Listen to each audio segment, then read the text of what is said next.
Okay, so in our last video, we finished talking about the history of neo-paganism. I'm sorry, no, what paganism is, what their beliefs are. We mentioned that neo-paganism doesn't really have a concept. Most neo-pagans don't have a concept of a, I guess, universal God. Overall, most of them believe in polytheism or polytheists.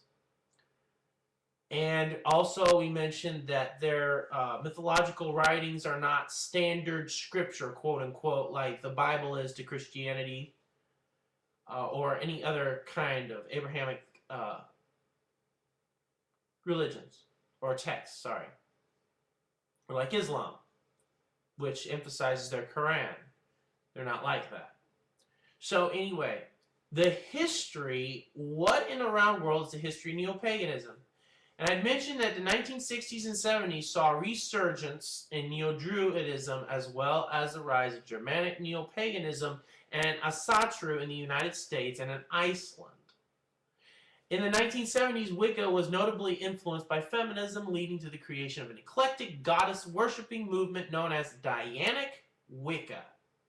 Then the 79 publication of Margot Adler's Drawing Down the Moon and Starhawk's The Spiral Dance opened a new chapter in public awareness of neo-paganism. Well, real simply, what was going on there, and I didn't mention this, was that there happened to be a big occultic revival that went on in the 60s and 70s. And because of this, out of this occultic revival came neo-paganism. In fact, neo-paganism was created by a small group of witches, revivalist witches to be exact. These are witches basically whose specific goal is to create a paradigm shift, that is a shift in someone's thinking or perception. So neo-paganism is not offshoot of paganism. I mean, rather, let me rephrase that. It's not paganism. Okay? It isn't. It's neo-paganism. It's new paganism. It's not the original. It's not the real deal. So basically, like I said before, it was created by a small group of revivalist witches. Anyway, I'll get into Wicca later. I guess in another video. With the growth and spread of large neo-pagan gatherings and festivals in the 80s, public varieties of Neo-Wicca continued to further diversify into traditional eclectic sub-denominations often heavily influenced by the New Age and counterculture movements. Once again, Wicca itself is not the real deal. Neither is Neo-Wicca. Wicca and Neo-Wicca are extensions of something called witchcraft. And in fact, Wicca is an old word that means witchcraft. That's it. Okay. And it says here, it's influenced by the New Age and counterculture movements. Those came out in the 60s and 70s. They didn't get started in England around 500 AD or 1200 AD. No, they're fairly recent. They're fairly new. They just broke away from witchcraft. That's about it. Anyway, listen to this. These open, loosely structured, or unstructured traditions contrast with British traditional Wicca, which emphasizes secrecy and initiatory lineage. So you have a breakaway from another breakaway that broke away from something called witchcraft. That's about it. I mean, it's nothing new. 80s and 90s saw an increasing interest in serious academic research in Reconstructionist pagan traditions. The establishment and growth of the internet in the 90s brought rapid growth to these and other neo-pagan movements. I'm sure they did. But, once again, Neo-paganism is new paganism. It is not paganism. Therefore, since paganism came out of the occultic revival in the 60s and 70s, it is not. I repeat, it is not the essence of paganism. Paganism. What is paganism? Well, it means the same thing as neo-paganism, definition-wise anyway. It says, put here, what is paganism? Paganism is polytheism, the belief in many gods.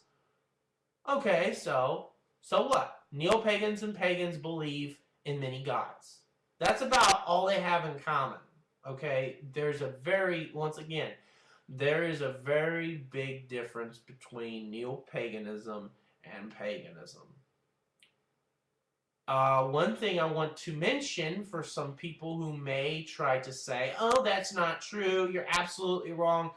Need I remind you of the blood sacrifices that you guys don't mention, don't talk about, and don't really practice anyway? You're content with your little incense, your animal, probably once in a while, animal sacrifices.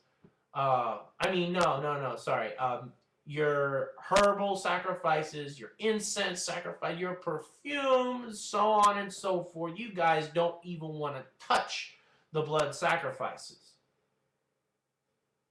Of course, I am of the understanding that there are still some branches in Wicca that still do blood sacrifices. So you guys pretty much pick and choose whatever you want to believe. And that's the truth. You guys are just new. You're not an extension from original. You're not the real deal. Let's put it that way. How do I know this? Because even the Book of Shadows says a good sorcerer does blood sacrifices. And predominantly, you guys don't do them. I mean, that's an assumption on my part. I'll be honest. That's an assumption on my part. But once again, if there are other branches of Wicca that are practicing blood sacrifices, God himself only knows how many sacrifices are being offered. I don't. Anyway, what is the history of paganism? Paganos was applied by the Christian church to those who refused to believe in the one true God and still followed the Greek, Roman, and other ancient faiths. In the Middle Ages, at the time of Crusades and later, pagan or heathen were particularly applied to the followers of Muhammad and sometimes the Jews. Special significance attaches to the word when applied to one who adopts the attitude of cultured indifference to or negation of the various theistic systems of religion, which was taken by so many of the educated and aristocratic classes in the ancient Hellenic and Roman world. Excuse me. It has long been accepted that the application of the name Paganos villager, to non-Christians was due to the fact that it was in the rural districts that the old faith lingered. In fact, even the Bhagavad Gita, the Hindu scriptures, mention this.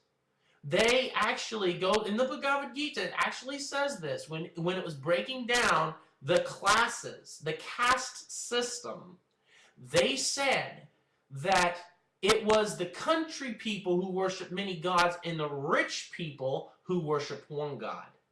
They said that. Anyway, once again, I'm going to have to do another video because my time is almost up. But this will be the last video. This next video will be the last video on neo-paganism.